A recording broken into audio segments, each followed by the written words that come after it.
Культура — это лица. Жизнь, страна, национальность — это лица.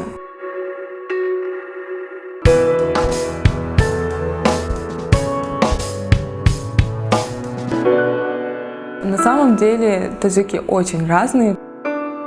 Это оседлый народ, который ассимилировался с множеством пришлых народов. Поэтому это нормально, что таджики очень разные. Встречаются люди, которые носят светлые русые волосы, голубоглазые, светлоглазые совершенно.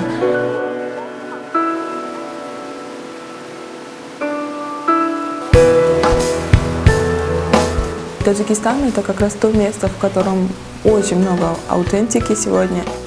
До сих пор, допустим, в Бадахшане сохранился и язык, и причем там очень много языков, кстати, есть ишкашимский, рушанский диалект, шугнанский, а в Егнобе это сагдийский язык.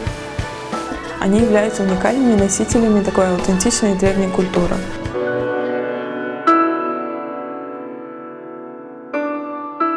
Удивительно, что когда я езжу, я замечаю, что и старый млад знают стихи. Стихи классиков, неважно, будь то 13, 15 или 10 век.